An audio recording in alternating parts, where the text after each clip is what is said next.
Operation শিল্ডে এবার অসামরিক মহড়া পাকিস্তানকে সবক শিখিয়ে এবার নাগরিক সুরক্ষায় জোর, জঙ্গি দমনে উপত্যকাতেও পর পর অপারেশন চালিয়ে এবার নিরাপত্তায় নজর। যুদ্ধকালীন পরিস্থিতির মোকাবিলায় মক ড্রিল, আজকাল দেশের 6 জায়গায় মক ড্রিল। সীমান্তে পাক সীমান্তবর্তী 6 জায়গায় অসামরিক মহড়া। জম্মু কাশ্মীরে সন্ধে মহড়ার তোড়জোড়, রাজস্থান, গুজরাট, পাঞ্জাবে ব্ল্যাকআউট করে মহড়া। আগামীকাল মহড়া হরিয়ানা, চণ্ডীগড়েও। 29 মে দেশ জুড়ে 244টি জায়গায় মহড়ার ঘোষণা করা হয়। অপারেশন সিঁদুরের জেরে স্থগিত করা হয় কর্মসূচি। সামরিক বিরতির পর এবার আর দেরি নয়, আজ থেকেই দেশের 6 রাজ্যে অপারেশন শিল্ড।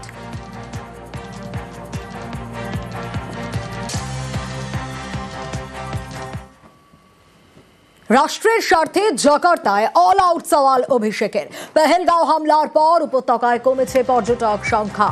ভূস্বর্গের অর্থনীতিকে ফের চাঙ্গা করায় জোর। প্রবাসীদের সভায় অর্থনীতিকে আরও চাঙ্গা করার বার্তা তৃণমূল সাংসদের। ভারতে এলে 3 দিন জম্মু কাশ্মীরে ঘুরে যাওয়ার পরামর্শ। My humble appeal before all of you. Next time when you're planning to visit India, if you're planning to visit India for 7 days, make sure you extend your trip for 3 days more. So instead of visiting for 7 days, you should visit for 10 days. So another 3 days window I want you to dedicate, specially because I want you and your family to go to Kashmir and spend 3 days for betterment of India. Abhishek model অনুসরণে BJP, বিদেশের মাটিতে অভিষেক অনুসরণে BJP. সর্বদলীয় দৌত্যর ফাঁকে মনীষী স্মরণ অভিষেকের। Japan থেকে জাকার্তায় মনীষীদের সৌধে শ্রদ্ধা। রাসবিহারী বসু থেকে রামকৃষ্ণ মিশনে অভিষেক। অভিষেকের পর মনীষীদের প্রাঙ্গণে বাকি সাংসদরা। মনীষী স্মরণে পিছিয়ে থাকতে রাজি নয় বিজেপি। একসঙ্গে সব প্রতিনিধির মনীষী স্মরণের বন্দোবস্ত। কুয়ালালামপুর থেকেই একযোগে মনীষী দর্শন। কেন্দ্রের শীর্ষস্তর থেকে বিষয় নির্দেশ। অভিষেকের চাপে সিদ্ধান্ত বিজেপির, দাবি তৃণমূলের। যারা গেছেন ভারতবর্ষের কথা বলতে অপারেশন সিন্দুর নিয়ে, তার বাইরে কিন্তু অভিষেক বন্দ্যোপাধ্যায় আইএনএ মেমোরিয়ালে পৌঁছে যাওয়া, যেখানে ঐতিহাসিক একটা গুরুত্ব রয়েছে, যে মনীষীরা রয়েছেন বিদেশের মাটিতে, যেখানে সংরক্ষণ করা হয়েছে, সেখানে শ্রদ্ধা জানানো, এটা কিন্তু দলীয় তাদের কর্মসূচিতে ছিল না, কিন্তু অভিষেক বন্দ্যোপাধ্যায় পৌঁছে গেছে। সূত্র মারফত যেটা জানতে পারলাম, ইতিমধ্যে দলীয় কর্মসূচিতে নিশ্চিত করে দেওয়া হয়েছে। তো দেখে নাও তো, সেখানে কোনো একটা ভারতবর্ষের ঐতিহাসিক কথা কিংবা জায়গা, ভারতবর্ষের কোনো মনীষী সেরকম কেউ আছে কিনা যার কাছে এই টিমটা পৌঁছে যাবে অভিষেক বন্দ্যোপাধ্যায় পৌঁছানোর আগে। বাংলার সন্তান হিসেবে আমরা সত্যি গর্বিত যে অভিষেক বন্দ্যোপাধ্যায় দেখানো পথে ডেলিগেশনের প্রত্যেকটি মেম্বার তারাও কিন্তু সেই পথে হাঁটছে। যে সর্বদলীয় প্রতিনিধি দলের সদস্য হিসেবে অভিষেক বন্দ্যোপাধ্যায় রয়েছেন, সেই সর্বদলীয় প্রতিনিধি দলের মধ্যে থেকে অভিষেক বন্দ্যোপাধ্যায় তিনি নিজে জাপান থেকে জাকার্তা একাধিকবার নানা মনীষীদের বাড়ি গিয়েছেন, সম্মান জানিয়েছেন এবং বিভিন্ন জায়গাতে তার নজরে যা এসছে তা নিয়ে তিনি কথাও বলেছেন কলকাতাতে থাকা দায়িত্বপূর্ণ ব্যক্তিদের সঙ্গে, এমনকি দূতাবাসের ব্যক্তিদের সাথেও। অনেকেই বলছেন এর ফলে বাঙালিয়ানা বা বাঙালি অস্মিতা বা মনীষীদের সম্মান জানানোর ইস্যুতে বাকি রাজনৈতিক দলের যারা সদস্যরা ছিলেন তাদের উপর কোথাও গিয়ে চাপ তৈরি হচ্ছে। এই সর্বদলীয় প্রতিনিধি দল সর্বশেষ সফর করতে চলেছে কুয়ালালামপুরে। আর সেই সফরের ক্ষেত্রে কি উল্লেখ্য, যেটা জানতে পারা যাচ্ছে, সর্বদলীয় প্রতিনিধি দলের সদস্যদের জন্য যে ট্যুর প্ল্যান করা হচ্ছে, অর্থাৎ কে কোথায় কবে কখন মিটিং এ থাকবেন, সেই দল কোথায় কোথায় যাবে, সেখানে একেবারেই প্রথম থেকে মনীষীদের বিভিন্ন স্থানগুলিতে যাওয়ার পরিকল্পনা নেওয়া হয়েছে। আগামী বিধানসভা নির্বাচনের ক্ষেত্রে এই রাজ্যে বাঙালি অস্মিতা, বাঙালিয়ানা অন্যতম ইস্যু হতে চলেছে।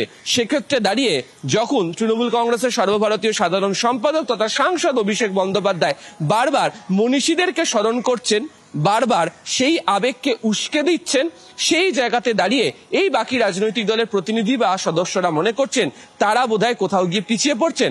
অনেকেই বলছেন এটা কার্যত কোথাও গিয়ে কেন্দ্রের প্রেশার পলিটিক্সের জায়গা নিয়েছে। ফলে সব মিলিয়ে বাঙালি অস্মিতার পাশাপাশি মনীষীদেরকে আবেগকে সামনে রেখেও যে স্থান তৃণমূলের প্রতিনিধি আগে গ্রহণ করলেন, কার্যত তাকেই অনুসরণ করতে বাধ্য হচ্ছেন বাকিরা। ক্যামেরা সুব্রত জানার সাথে আবির ঘোষাল, নিউজ 18 বাংলা, কলকাতা। আবারও কেন্দ্রীয় বরাদ্দ পেল রাজ্য।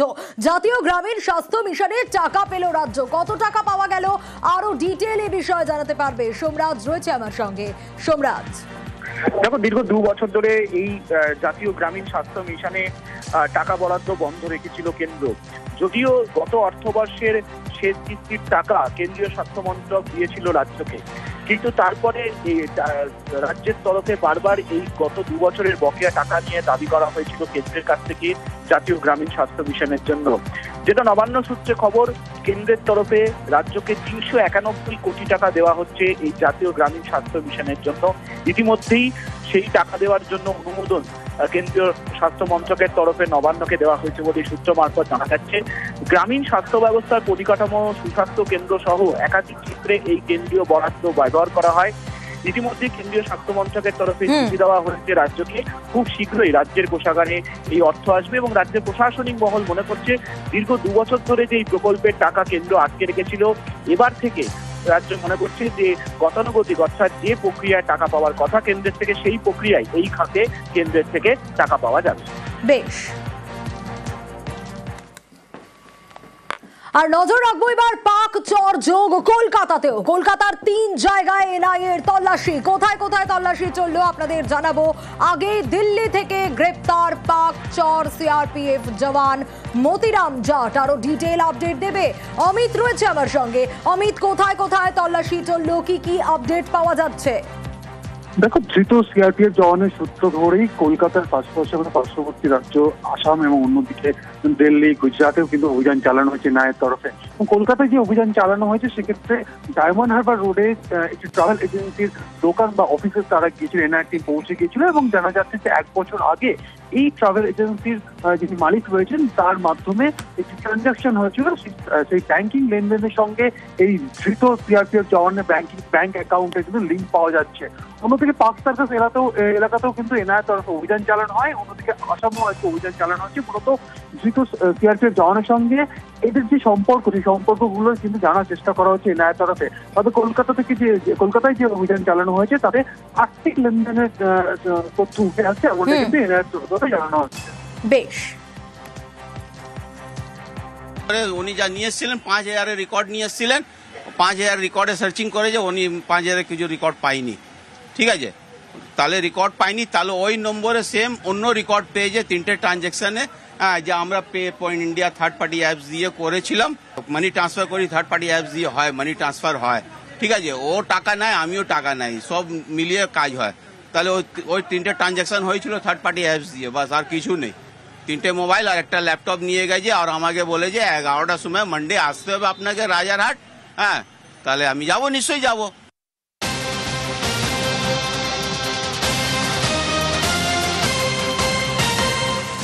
পুলিশ হেফাজতে অনুপ্রবেশকারী আজাদ শেখ। 4 জুন পর্যন্ত পুলিশ হেফাজত আজাদের।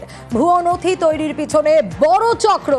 আজাদকে আরো জেরার প্রয়োজন বলে পুলিশের দাবি। 4 জুন পর্যন্ত পুলিশ হেফাজত আজাদের। পুলিশের আবেদনে সারা আলিপুর আদালতে বাংলাদেশি অনুপ্রবেশকারীকে পুলিশ হেফাজতের নির্দেশ।